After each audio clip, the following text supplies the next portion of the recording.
Coffee Pot Conversations.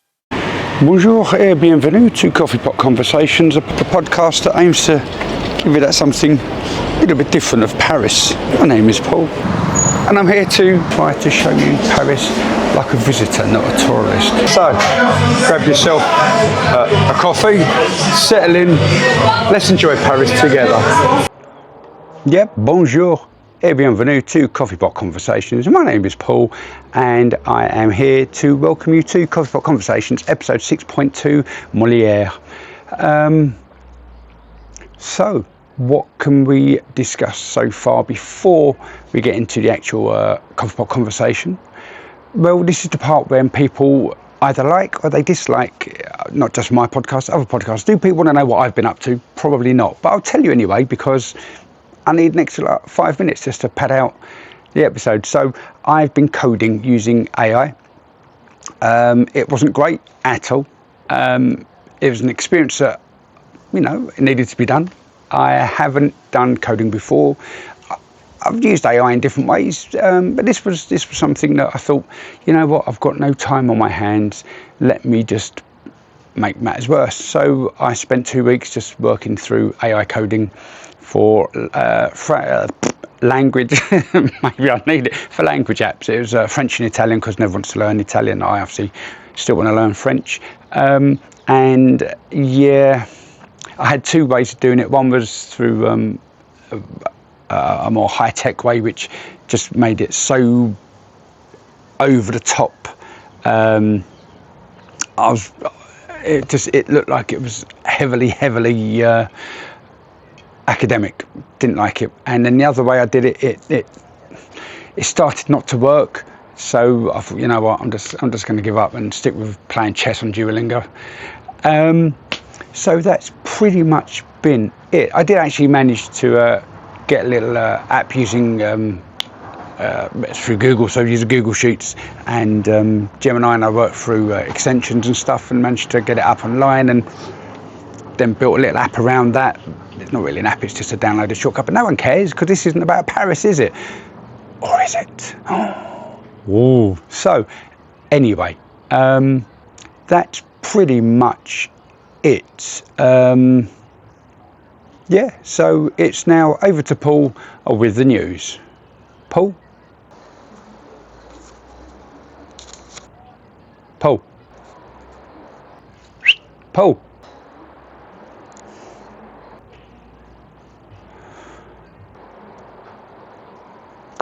Oh, thanks, Paul. So I was just having a little read. So, what's on the news for now? Well, let's briefly gloss over the World Cup, because England lost to Argentina and France lost to Spain, and then France lost to England and Spain beat Argentina. So Spain are the champs of the world. Bizarre, because nobody liked Argentina. Huge controversy over the World Cup this year. Personally, I did want France to win, not just because of, the podcast, but I think it was about time that France won the World Cup. The fact that they got knocked out, yes, I did want England to beat Argentina because I'm English, and as per everything, nobody wants Argentina to win, especially after what took place with the hand of God. But anyway, let's not talk about sport nor politics, but let's move on to the next subject, which is the heat wave. So you can see I've got my sunglasses on, the chance sunglasses, the glasses that react. And for those of you listening, you won't know that I've got sunglasses on. You won't even know that I held up a little book. But I held up a little book, and my glasses have gone reaction, so they're dark because I'm sitting out in the garden. Because, well, why not? So the heat wave, as well as the deluge in Paris, it all sort of pales into insignificance when we talk about the wildfires further out in France. So I don't want to cover that because that's a bit of a low point, but they're still going on. The army have been called in to help. It's not a good thing at all, which ties up with a couple of different news articles that I read over the last couple of weeks, whereby Fontainebleau is in trouble. I believe it was a fireman who was associated with those fires, shall we say.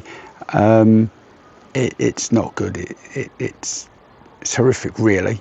People are being displaced, and it's not a nice time. But we'll move on, because that's a little bit of a sad news thing.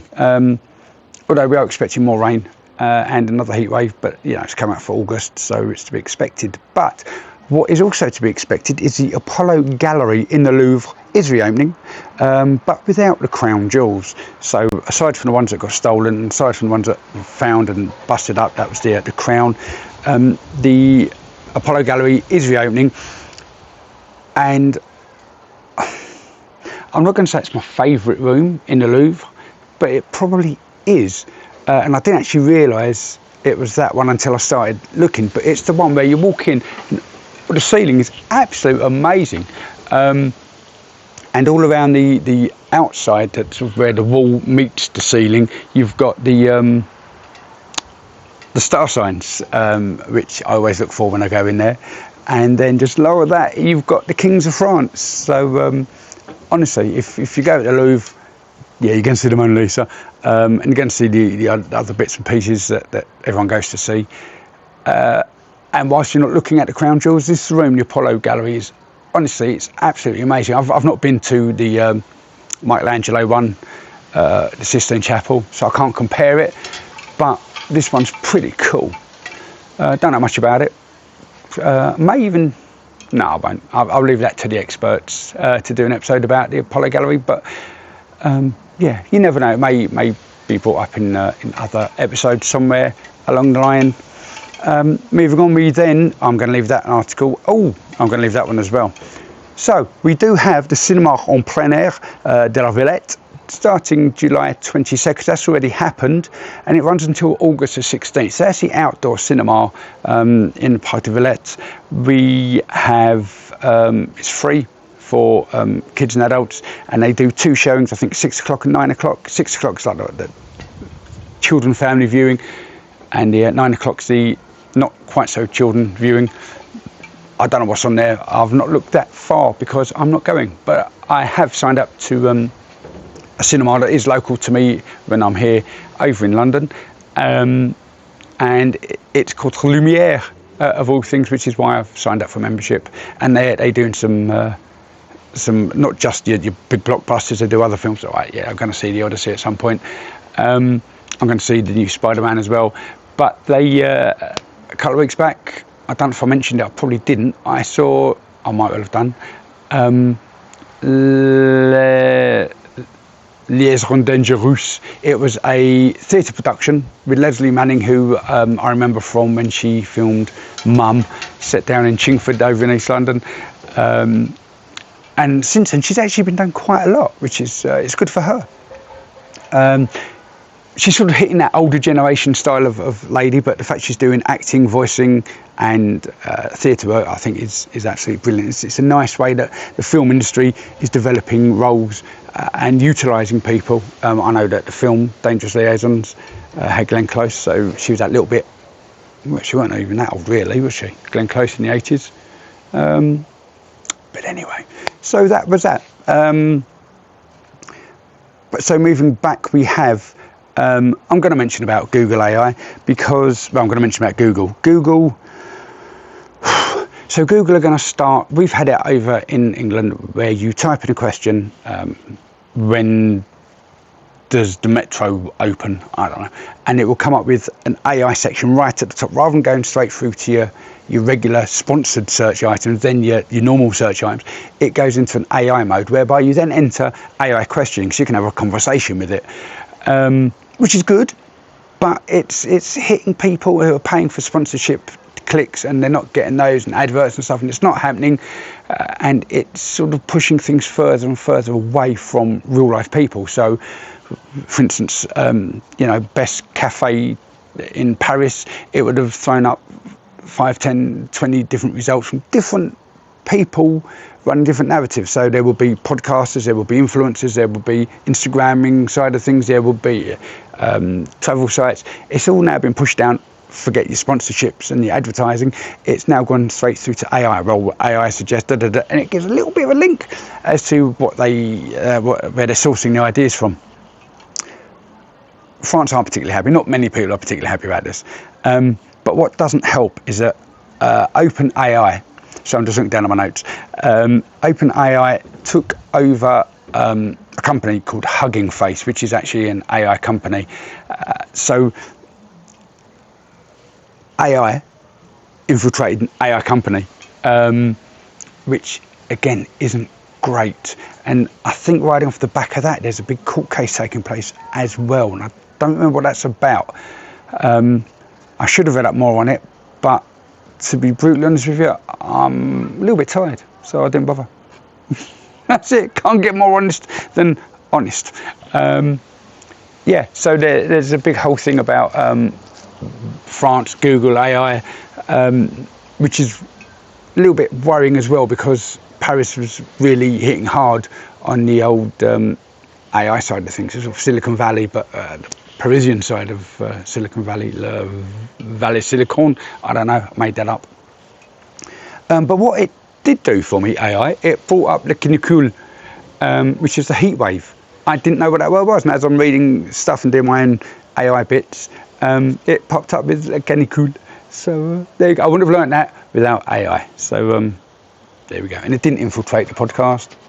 So sorry, you're stuck with me. But talking of stuck or locked in, check out that link. Oh, link, loving it. So Colmar, which is a place that Nev wants to take her dad for Christmas because he wants to go, and they've got an amazing Christmas market. I'm happy with Jardin de Molière with my little plastic cup of vin chaud. And they are stopping Lovelocks. Everyone's stopping Lovelocks. Don't put Lovelocks anywhere. Just have your love and lock it in with the person you're with. It doesn't have to be a physical locked in somewhere. Love the person that you're with or that you wish to be with. Just love them. Lock that love in. Anyway, you put a Lovelock on where you're not meant to be in Colmar, and it's a €300 fine. So tourists, beware. And I think that is it for the news. I can see that I've gone on for, well, this says 10 minutes. I don't remember if there was a bloop before this or not. I think there was. So I'm now going to probably splice in and cut me forwards. So now it's time for this. Coffee Pot Conversations. Back in late August 2025, I went to the Cotswolds, quintessential England, with Nev for a few days, whilst traversing around Stow-on-the-Wold with its honey-coloured limestone buildings and Hufkins bakery and tea room. We popped into a building that was an antique shop. As we tend to do, we walked around, finding lots to look at, but very little to purchase, although we made a few purchases this time around. I bought an album, a book about Paris, and a tiny book called Tartuffe. This was by Molière, and I knew nothing about this except for the fact that Molière was French, famous, and a flânier. Except that last bit, there was actually a word attributed to Charles Baudelaire, and honestly, this is another episode. Seriously, it's actually going to be the next one, or it might not be written straight away, but I will write it. So, Molière, the French Shakespeare, don't call him that, was born in 1648. However, Jean-Baptiste Poquelin was born January 1622 in number 96 Rue Saint-Honoré in Paris. This was a name by which he was baptised. Rue Saint-Honoré, at one point in time, led outside the former city walls into the Faubourg, and thus that section of street became known as Rue de Faubourg Saint-Honoré. The rue has been around since the Middle Ages and stretches sort of from the Fontaine des Innocents all the way kind of parallel with Rue de Rivoli to Rue Royale, which is where one end has Église de Madeleine and at the other end, Place de Concorde. This can be seen in episode 4.2, a November overnight stay in Paris, part 11, around about the 20-minute mark. Who knew I was gathering footage all that time ago? This is rather great, except whilst partaking in episodic research, I came across some rather interesting and infuriating information. It appears that I have discovered possible alternate addresses. It's not a huge scandal, as many people in my field of research had uncovered this previously. I first thought that I'd read Molière was born at number 92, Rue Saint-Honoré, not 96, which appears in more pieces of research that I uncovered. However, there is a possibility that when the resequencing of door numbers took place, there was a little adjustment. Door numbers weren't commonplace back in the 1600s. Whilst attempted in 1512, this involved only 6 to 8 houses and was not popular outside the Pont Notre Dame area. It may have had something to do with the use of Roman numerals. Instead, dwelling names continued to be used, despite the same name being used across several residences. This wasn't so bad in fairness, as the actual streets were named after a local noble, a monastery or a convent, a speciality shop or even an industry on the road. But not all streets were named and not all named roads were unique. Hence, confusion. So, on to 1729 and a new scheme was introduced to Paris to number the homes. This also didn't catch on. 1745 saw the introduction of lanterns outside their homes, meaning you could live at a double height lantern with ring attachment of Rue de Café. Totally made up, but you should get the idea. Others then utilised the numbering of Parisian street lamps, attempting to assist and alleviate any confusion. King Louis XV in 1768, in order to not only tax his populace more efficiently, not to simply create a census of his kingdom, but to also locate troops that were living with civilians, decided that all houses outside of Paris would be numbered. But this wasn't always carried out, and if it was, again, or still, there was no consistency. On to 1779 in Paris, Marin Greenfeld de Starks wanted to make his street directory within the Almanac de Paris more efficient. So he and his team went about numbering the main doors of the streets of Paris, up one side, down the other, making number 1 opposite the highest number in the street. Surprisingly, people weren't happy not being in the lower end of the scale. According to Louis-Sébastien Mercier, quoted as having written, everybody wanted to have the number 1 in his or her street, or wanted to resemble Caesar. Nobody wanted to be a number 2 in Rome.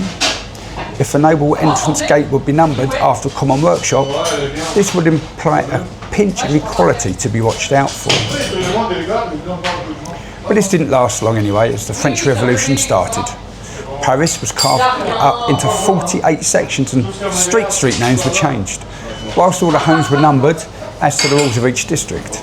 Whilst everybody had their own ideas, nobody wanted to be the same as their neighbour. So much so that door numbering became very randomly used on the same street for each department. Now there is a record of a visitor to Paris during this time who passed 3 numbers 42 in the Rue Saint-Denis before he came to the 42 that he wanted. Finally, Napoleon came, and I'm guessing, being fed up with his Christmas cards not being delivered, changed the system to what is now the standard of Paris. Rather than doorways, buildings were now being numbered. Even numbers were on the right of the street, odd numbers on the left. Streets that ran east-west started with the red numbers on the eastern side of the street, and streets that went north to south used black numbers from the section of the street closest to the Seine. A quick revision, between 1847 and 1851 saw ceramic plaques with white numbers on a blue background, introduced readying for any Parisian expansion and redevelopment that may have been in the pipeworks. Even smaller adjustments took place in 1939 in a decree declaring that the now instantly recognisable metal plaques with white numbers on blue background with green extremities to be used to name the streets. And back we go at the point of number 96 being number 92, or quite possibly number not at all. Looking at the location of the now number 96 Rue Saint-Honoré, we notice it is placed on a corner with Rue Sauval. Our first or second discrepancy is with the alternate address of number 2 Rue Sauval. This is the property that is joined at the junction, so it's quite probable that the building was the location of his birth. Great, we may all say topic covered, move on, except no, we can't. I'm struck by a few anomalies.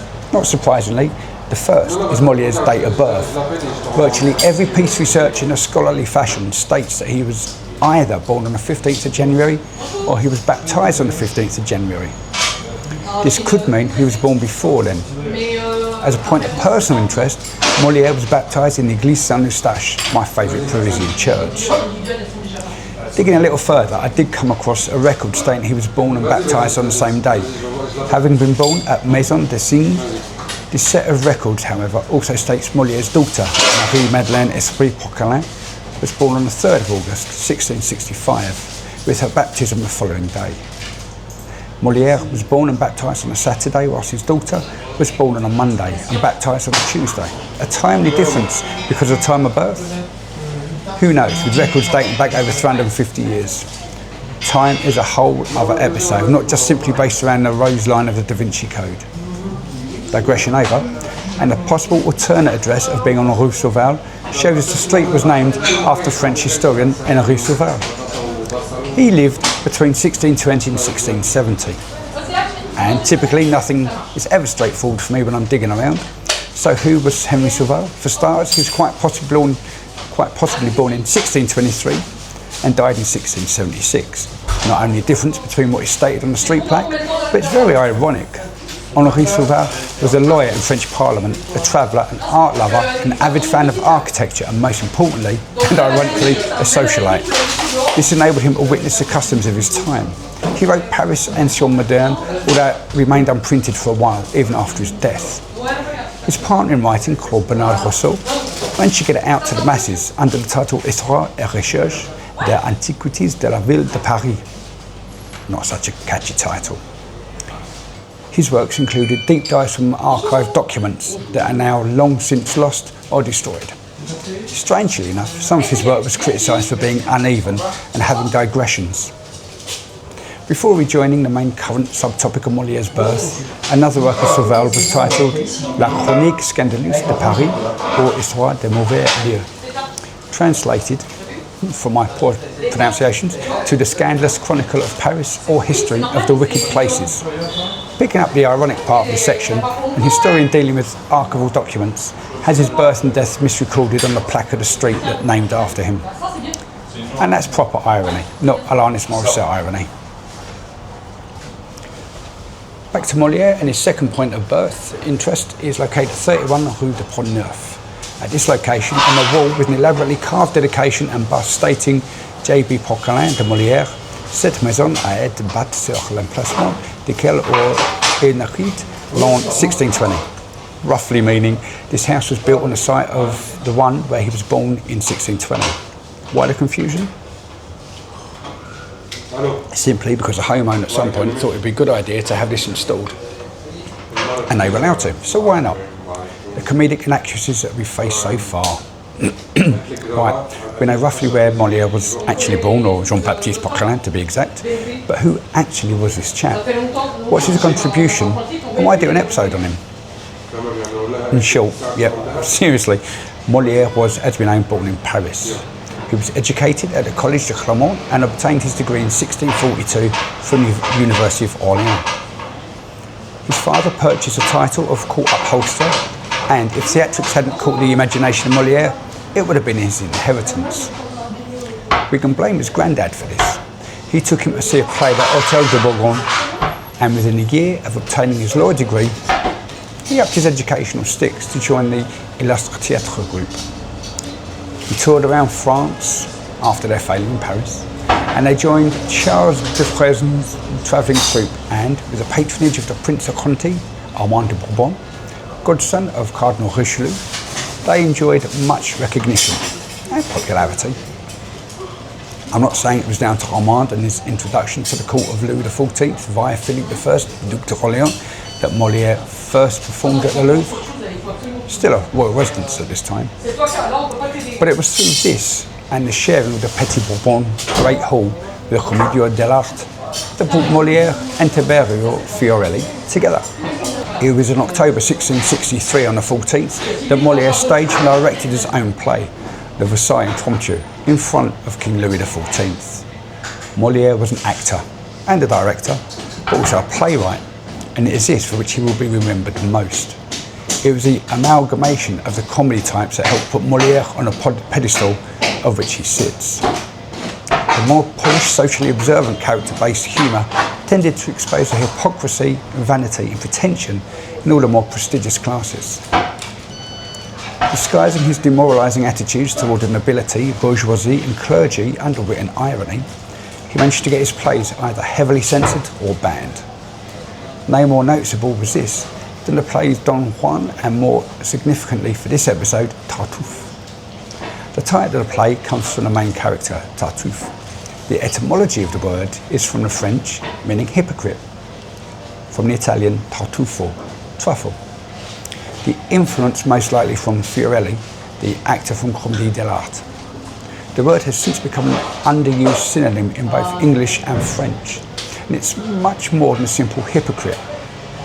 In this instance, it is used to describe a person who presents themselves with virtues and beliefs, concealing their true motives, occasionally with a religious exaggeration of their piety in order to deceive others.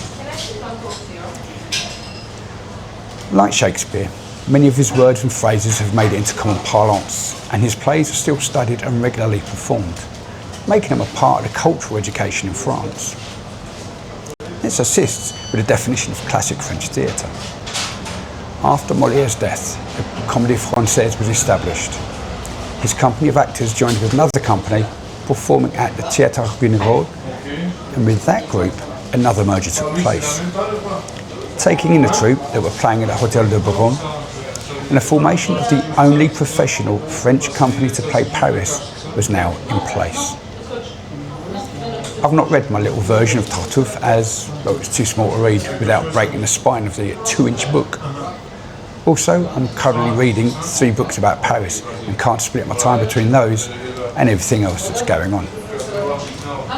In short, Tartuffe is a satire on religion, a story about a criminal, a dysfunctional family, a romance, and is one of the best loved comedies in literary history. All characters get their time in the limelight, playing emotional and often comedic roles. With 5 acts, I'm guessing my brief explanation does nothing to assist with the promotion of the play. But if 1600s marketing is anything to go by, then banning of Tartuffe from 1664 to 1669 helped his popularity. The ban, instigated by the power-wielding church, only managed to continue his career as he was under the protection of the king. Fame brings jealousy, reputation and enemies. This was seen coming from other actors and playwrights, as well as the people who were targeted through the plays that Molière wrote. Several plays ridicule the medical profession, Le Mort Médecin being one of them. Another is called La Malade Imaginaire, based around a hypochondriac. Argon. On 17th February 1673, during the show's fourth performance, Molière, already suffering from pulmonary tuberculosis, entered a coughing fit on stage. Determined to finish the performance, his ad-libbed lines got him through, despite his collapsing. One more of these moments saw hemorrhaging and the coughing up of blood. After the final curtain, he was carried back to his home at 40 Rue de Richelieu from the Théâtre du Palais Royal. It was a 5-minute walk away, but that's if you're in good health and not carrying someone. Being an actor, Molière would be required to repent to a priest in order to receive his last rites. 2 priests refused and the third arrived too late. Molière's wife, Armand Béjart, managed to convince the Archbishop of Paris to conduct a proper burial, but it had to be at night as part of the deal. This took place at the Saint-Joseph cemetery. His remains were moved to the Petit Augustin during the French Revolution and once more into Père Lachaise in 1817. However, there is, as always, some doubts raised about this. One legacy Molière left behind, aside from the vast collection of his work, was the chair that sits in the Comédie Française. It's the chair that Molière collapsed in during La Malade Imaginaire. The chair that sits in the Salle de Richelieu isn't the original that was once touched by Charlie Chaplin. And it isn't the one that was at the Odeon Theatre in 1799 when the fire broke out and gutted the place. That's because the chair was incorrectly being stored at the Théâtre de la République as a result of administrative error. It is, however, the one that appears on stage on January the 15th every year to mark the possible birth of Molière. Coffee Pot Conversations. And that was episode 6.2, talking about Molière. So what else do we have to say? Well, thank you, firstly, for making it this far, unless you've skipped through, because I'm now putting the chapter details, so you could just click straight to conclusion, forgetting about what I've just told you about. You may already know about Molière. You may not even wish to know about Molière, or you may just like these live sections more, because they're not scripted, as you can probably see if you look at my Patreon bloop reel. Bloop. I don't know if that's a thing. It's blooper reel, as opposed to a bleep reel, where people just swear and they say, oh, and you get a beep going through. I actually did that for, I think it was episode 1.3, Paris Abroad, back in the day when it was all audio. But yeah, so anyway, I want to obviously reach out again, say thank you to Jada for joining in with the party. Reach out, guys. Email me 6.2 at anenglishmaninparis.blog. Anenglishmaninparis.blog is the name of my blog, where you can pick up all the other podcast episodes, which are linked through YouTube, which you can also find me on at Coffee Pot Conversations. I'm also on Patreon, where you will find the bloops. I don't know if bloops is a thing. I really don't. But anyway, you can find me on there. Buy me a coffee. I think it's also Coffee Pot Conversations. You can just drop me some, I don't like asking for money. You don't have to. Just be aware it's there. So when I'm like, world famous, and go, oh, actually, yeah, maybe I should have showed them a couple of shekels on the side. But anyway, that's that. You know where to find me, because I've just told you. Come find me. Leave me a comment. Even if it's, Paul, you're rambling on too much. So, talking of rambling, which I'm going to do now, I am going to take us through to the next section, which is a coming up section. So, it's time for Jasper's jingle. Coming up on Coffee Pot Conversations. We have episode 6.3, Museums of Paris, or Paris Museums. I'm not sure what I'm actually going to call it yet. It's really bad planning, isn't it? But that's what that is. So, yep, that's what's coming up. Maybe a little bit less wind. I don't know how long I'm going to be sitting outside for doing these bits. In theory, it will be August, and September could be a little bit, depending on timing and lighting and stuff. I'm going to see I'm going to try and see how much I can do it.